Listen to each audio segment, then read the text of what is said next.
Dan Assalamualaikum warahmatullahi wabarakatuh. Sehat semua? Sudah makan siang? Oke, sebentar ya, kita akan tahan sebentar. Kalau kita terus ke depan, kita akan belajar tentang materi yang selanjutnya, yaitu materi ke-19 tentang produk life cycle atau bahasa Indonesianya siklus hidup produk.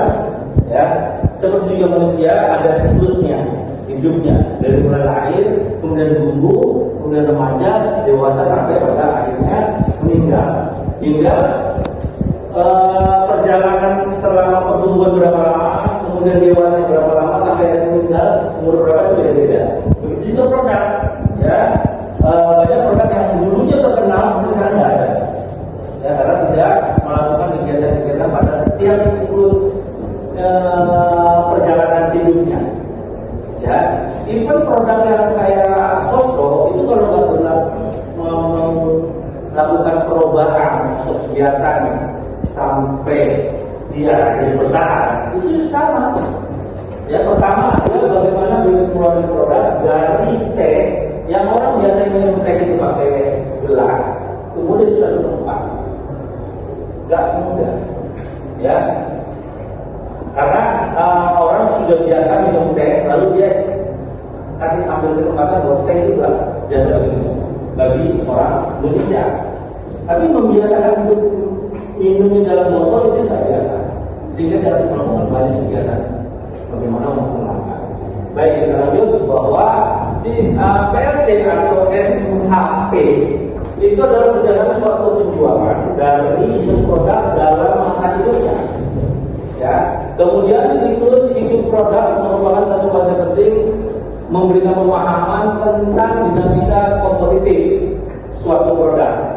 Jadi dari setiap tahapan yang tadi itu punya tatanan sendiri, dari mulai lahir, kemudian tumbuh sampai dewasa, akhirnya menurun, punya tantangan masing-masing. Nah, kita harus lakukan suatu kegiatan dari masing-masing tahapan.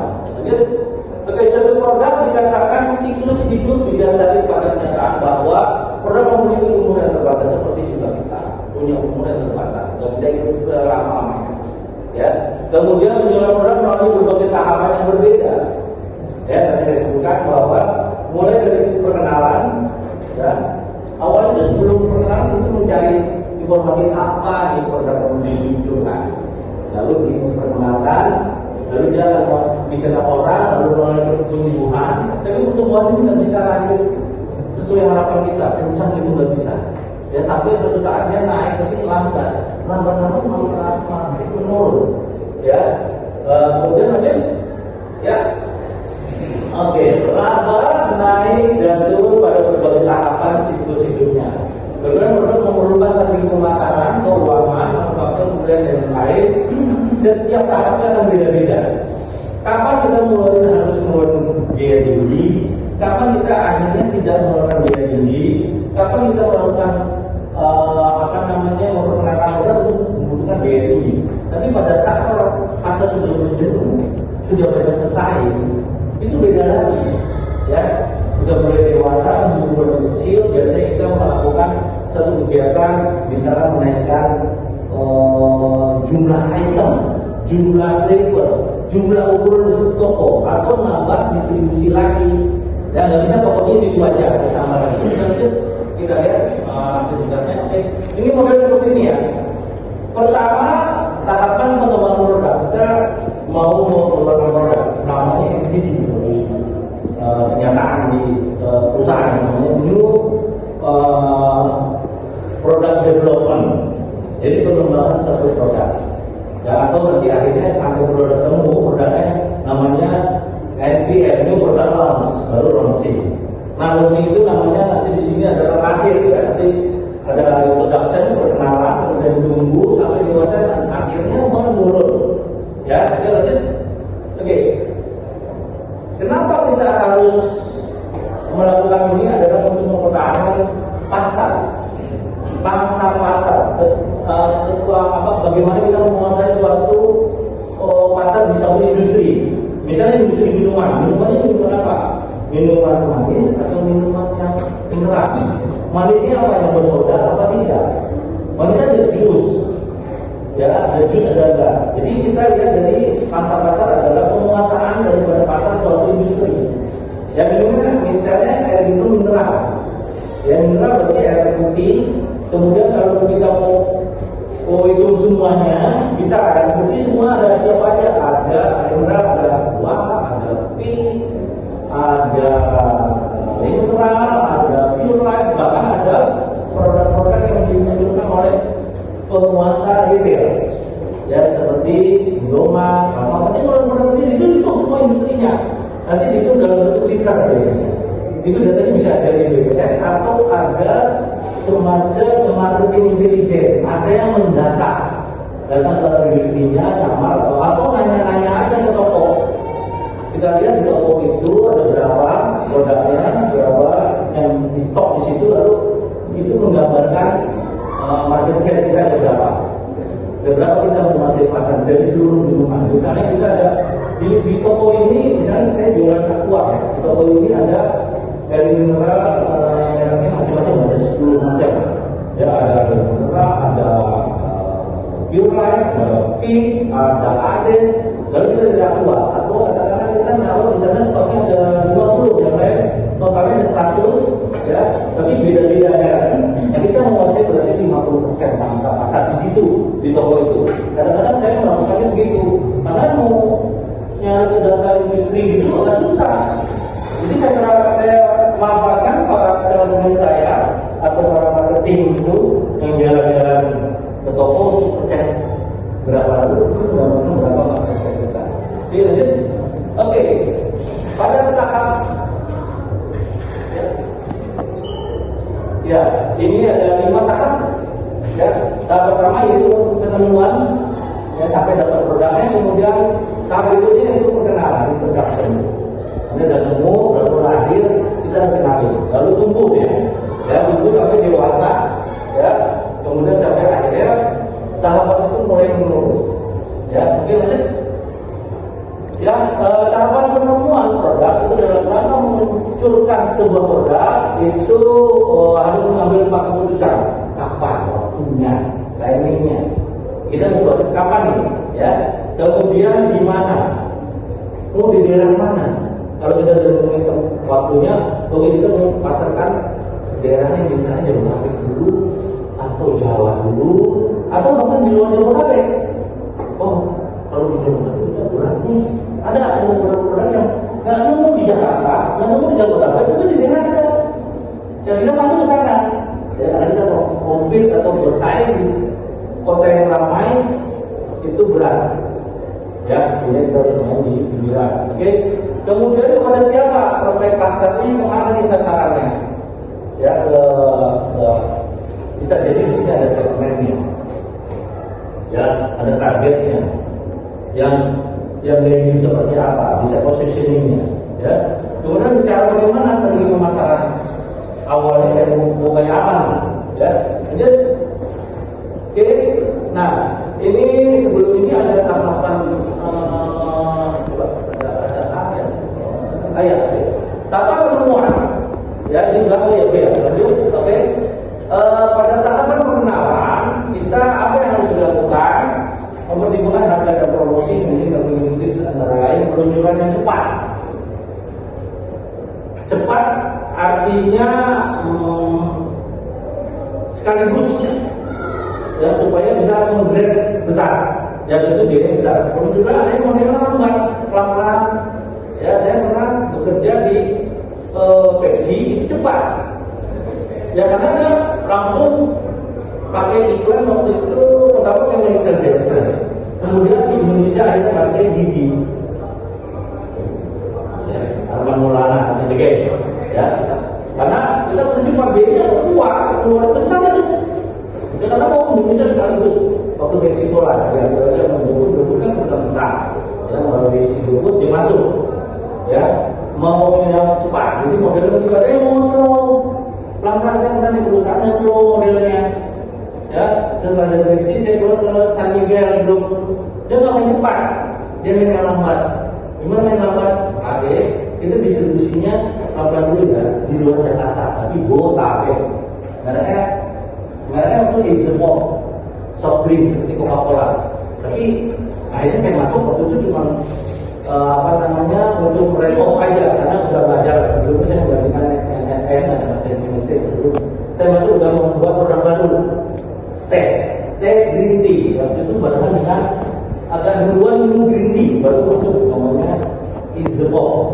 Bisa kalau penting saya orang sales ya. Oke, kalau itu kita mulai teh ya, karena saya juga diterima pengalaman saya di Pepsi, keluar Pepsi soft drink itu awalnya apa berat juga keluarin teh ya. Waktu itu awalnya adalah sosro ya, teh ada sosro yang paling terkenal memang teh kotak sosro teh. Jadi kita keluarin waktu itu namanya teh hitam ya. Oke, kemudian ada yang penetrasinya cepat, langsung distribusinya cepat ya, langsung di semua barang-barangnya ditaruh di ada stokis ataupun distributor gitu. Ya, kita pakai distributor yang bisa mendistribusikan lebih cepat, jadi dia bisa taruh semuanya. Kita kalau kecil biasanya satu-satu ada yang tunjuk ya, ada yang ada slow ya. Waktu di Sanugel, saya di Sanugel produknya juga teh green dan soft drink, karbonated soft drink CSD seperti Coca-Cola atau Coca-Cola gitu ya. Tapi sistem distribusinya adalah penetrasinya untuk masuknya dengan slow. Tapi kalau di sini dulu dengan cepat ya. Oke, lanjut ya. Kemudian tahapan pertumbuhan ya. Kalau tadi gambarnya ini ya, ini gambarnya. Ini perkenalan, ini pertumbuhan tinggi karena orang akhirnya mau coba ya. Sedangkan nanti mau coba dong.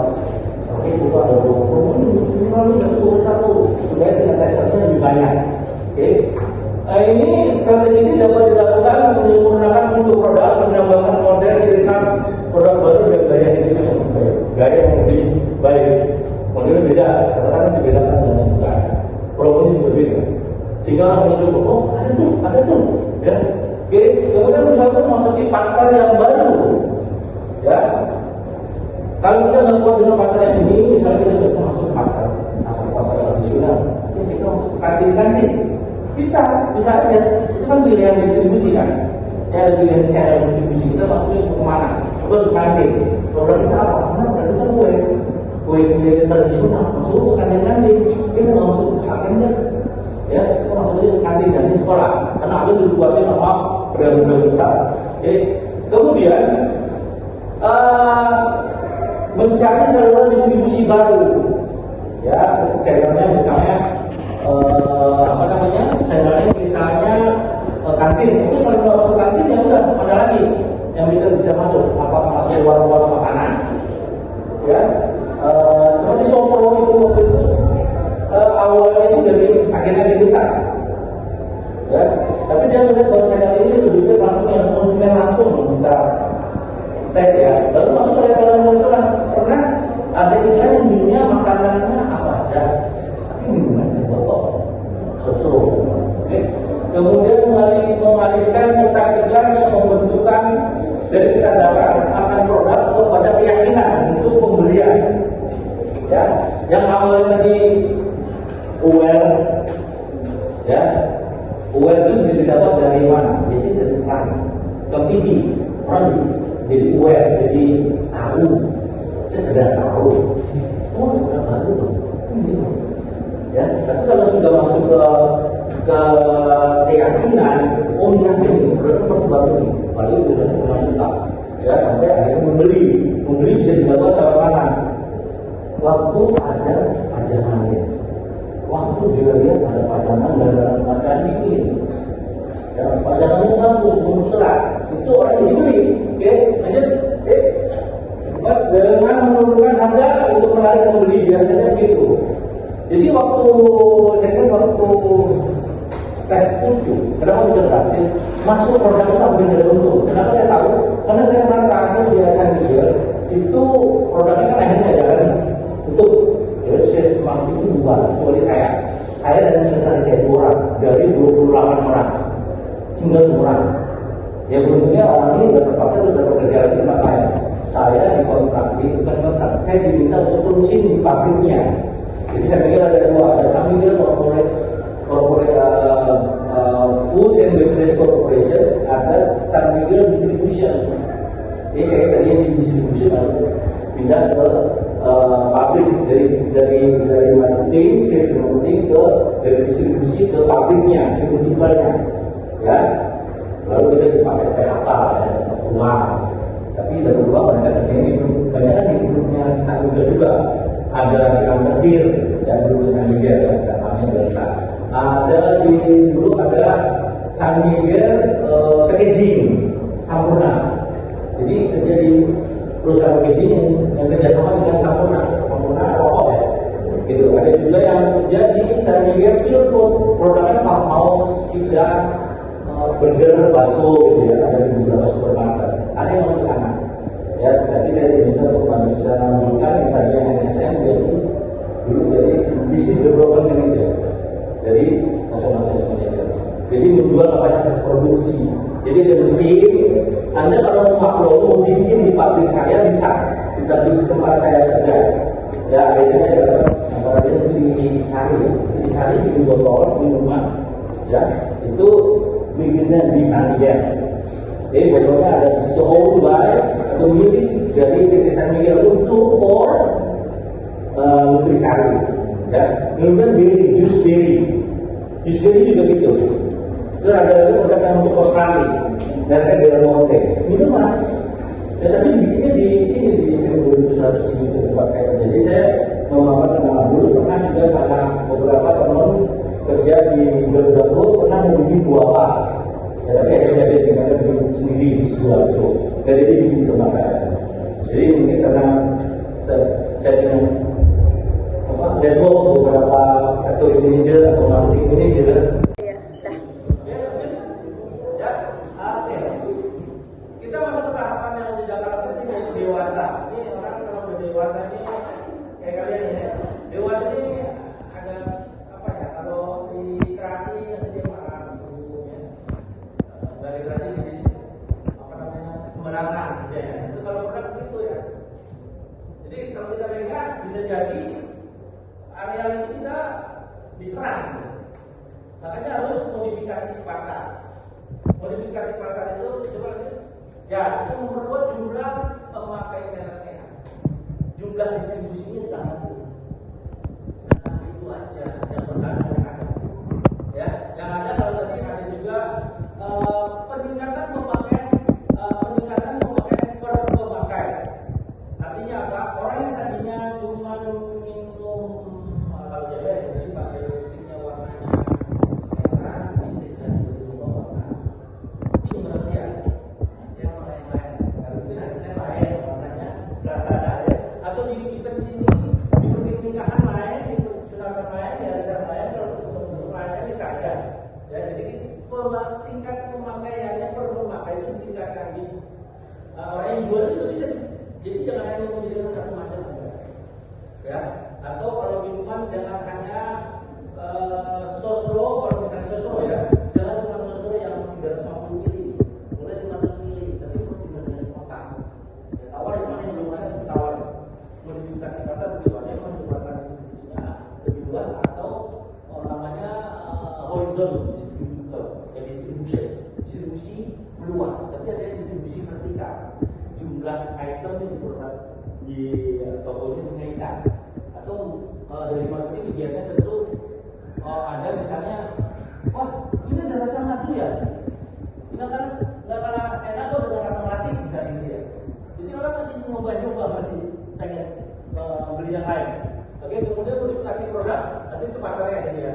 Ini modifikasi produk itu produknya dibikin macam-macam ukuran. Jadi ya terakhir juga termasuk modifikasi produk. Kalau modifikasi pasar itu meluaskan pasarnya. Ya. Oke, sekarang yang Jabodetabek, kemudian masuk ke daerah Jawa Barat, ya masuk ke daerah lain, ya. Kemudian channelnya tadinya kita baru main di retail aja, kita masuk ke tipe-tipe kantin, tipe-tipe restoran, itu modifikasi. Kemudian modifikasi dari produk itu produknya dibikin aneka ragam, aneka ukuran, bisa ya, ada warna-warni. Kemudian modifikasi daripada bauran pemasaran atau marketing mix, ya. Bauran pemasaran itu terdiri dari ada iklan, ya, lalu ada CRM, ya, customer relationship management, ya, baru pemasaran, ya, kemudian juga ada masuk di unsur 7P-nya, produknya, harganya, ya, kemudian sampai tempat distribusinya, ya, kemudian promosinya, kemudian prosesnya, orangnya, people-nya, sampai pada physical evidence atau tampilan dari produk. Tidak bisa diabaikan beberapa pemasaran karena ada beberapa produk yang sudah menjalankan semua aktivitas, tapi ada ketinggalan satu dari sisi orangnya. Ya, orangnya yang mendistribusikannya rambutnya satu panjang atau pendek, tahun dulu ya. Tahun itu masih tipis panjang apa gitu. Ya, ada yang tahu dulu, ada yang tahu dia ya. Sekarang tahu modelnya cepat apa ya. Modelnya warna-warni dia, banyak banget. Terus semuanya apa produk-produk rambutnya pilihan kanan-kanan biasanya seragam ya. Kecuali ada memang bekerja di perusahaan yang memasarkan produk cat rambut, ya, sehingga ya harus tampil dan berbeda, ya. Oke, nanti kemudian ada marketing mix, kemudian tahap pandang ini yang pada saat dewasa, kalau dewasanya tidak bisa bertahan lama, dia sudah mulai turun. Turunnya apa? Penjualannya turun benar-benar turun. Kalau tadi naik ya naik, lama-lama turun. Ya, tadinya jualan 1000 botol, sekarang menjadi 900, 800, itu jual bisa mati, di sini nggak ada. Ya, apa yang harus dilakukan? Satu, identifikasi kenapa produknya jadi lemah. Ya, apa karena nggak ada dewasanya nggak dipelihara dengan aktivitas promo. Ya, waktu dewasa itu ya yang bagus-bagus.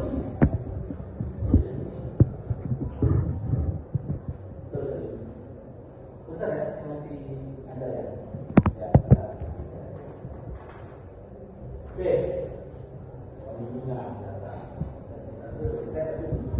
Oke. Kembali lagi, ini produknya kenapa bisa lemah? Kenapa orang jadi pada nggak mau beli? Kita lihat, jangan-jangan udah jenuh, ya, jangan-jangan produksinya gitu aja, ya, nggak ada produk baru lagi, jangan-jangan kemasannya juga udah ganti, soalnya udah ganti dari awal dulu kalau produk dari kantor itu dia produk kuat, tapi logonya warna-warnanya berubah, ya, gitu juga kuat, dan dia kadang-kadang tematik. Ya, aku kadang-kadang tematik pada saat lebaran, dia namanya Idul Fitri semua. Yang lagi ngikutin yang sekarang yang bagus apa? Si Lentera. Tematik banget itu. Ya, kalau lagi musimnya orang lagi senang bola, lagi euforia bola ya, timnas. Lalu dipasang siapa lagi? Itu ya, kadang-kadang ya. Kemudian siapa lagi tuh? Si Strak, ada Strak itu, ya. Kemudian kalau salah juga Martin Pais. Ya, sekarang banyak memanfaatkan Piala Dunia, ya. Lalu berubah lagi ininya, labelnya. Kalau itu kan strategi pasar, bukan strategi mudah dari awal mungkin. Ya, karena ini udah turun, jangan-jangan udah nggak cocok lagi nih strategi pemasaran yang sudah ada. Ya, lakukan lagi strategi pemasaran yang baru, channel yang baru, apakah channelnya, apakah bintang iklannya, ya. Kemudian apakah positioningnya bisa dirubah lagi, ya, banyak. Kemudian kemudian menghentikan, kalau nggak bisa semua, buat apa kita buang waktu, dilihat aja habis. Daripada saya keluarin turun, contoh lagi turun lagi. Kita kan nggak mungkin bermain dengan produk itu aja. Notabene udah kelihatan bahwa produknya makin turun. Ya, kita lebih baik kita buang waktu untuk memelihara produk ini, banyak biaya yang luar, lebih baik dilihat aja, kita fokus pada produk new, produk mulai lagi. Ya, mulai produk baru lagi, ya, apa namanya, supaya kita bisa mulai lagi dengan behavior yang baru, ya. Oke, ya, secara itu lanjutannya adalah ini kita coba pastikan ya, bahwa pada saat periklanan di memperkenalkan produk itu membangun kesadaran produk dari pemakai awal yang luar biasa. Lalu pertumbuhan bangun kesadaran minat pasar massal, pasar yang lebih luas. Ya. Kemudian di sini kita dengan kedewasaan, tekankan pada perbedaan dan manfaat mereknya. Ya, aktivitas iklan ini ya akan beda-beda. Waktu baru lahir, waktu sudah tumbuh, waktu dewasa. Kalau sudah menurun, kurangi sampai tingkat yang diperlukan untuk mempertahankan. Atau ya sudah, kalau iklannya yang ini sudah ganti yang baru misalnya ya. Ada lagi yang lebih fresh, ya, mati dia, masuk yang baru. Ya, supaya orang masih brand. Ya, kemudian promosi penjualannya berbeda, gunakan banyak promosi penjualan dengan untuk menarik orang mencoba. Misalnya satu bonus itu supaya narik orang coba sih kan. Ya kadang pakai tester. Ya kalau jualan sambil kita orang coba ya satu bonus dua ya, supaya tingkat testernya ya seperti dilakukan oleh cerdas. Banyak demo tester aja. Ya kemudian kurangi untuk pengambilan keuntungan dan besarnya permintaan konsumen. Kurangi untuk mengambil keuntungan. Ya, ini udah mulai untung, orang udah mulai beli. Ya, tapi jangan berarti lalu semua keuntungannya dimasukin, tapi dilakukan untuk promosi lanjutan. Tingkatkan lalu pada saat dewasa tingkatkan untuk mendorong pilihan peralihan merek. Ada yang lebih bagus kok dari ini, misalnya ya, dari dewasa. Kemudian kurangi sampai pada tingkat minimal. Kurangi aktivitasnya. Ya, ya, ini kasus ya, memasarkan produk baru. Perusahaan X ingin memasarkan produk baru dengan anak-anak audit ya, dari Nine Solid ya. Kemudian Anda sebagai manajer pemasaran ya diminta untuk memasarkan produk baru tersebut. Bagaimana strategi pemasaran yang Anda lakukan terhadap produk tersebut? Kita lihat dulu karakteristiknya tadi bahwa dari sisi penjualan ini waktu perkenalan ini penjualannya bisa rendah, tapi promosinya gede, nggak imbang gitu loh. Banyak biaya luar daripada uang masuk. Di cash flow-nya biasanya ada rugi. Kalau saya di rumah ini ada rugi berarti terus yang mau keuangan.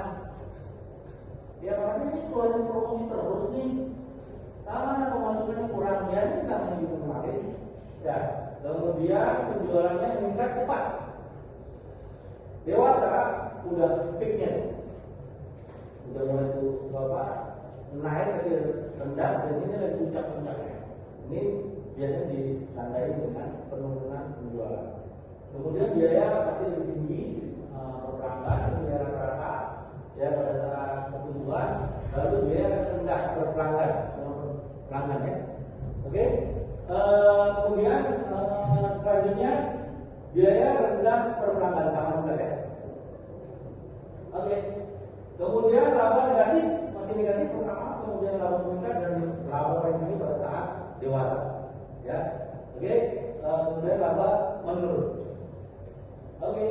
Ya, seterusnya pelanggan dari sisi pelanggan dapat informasi, kemudian ada pemakai awal, kemudian kualitas menengah, ya, kemudian sampai pada pemakai yang melambat. Kemudian persaingan sedikit, masih awal-awal baru kenal ya. Tapi kalau sudah orang tahu, saya kan terbuat. Oke. Ya sementara ini dulu dan saya nanti kita bisa lanjutkan dengan sesi tanya jawab. Ya, untuk sesi yang tentang itu. Ya, terima kasih buat teman-teman ini. Ya, kita lanjutkan dengan materi sub dari ini. Terima kasih. Oke. Ya, demikian saya ya. Terima kasih buat waktunya. Sorry ya, tadi cuma satu.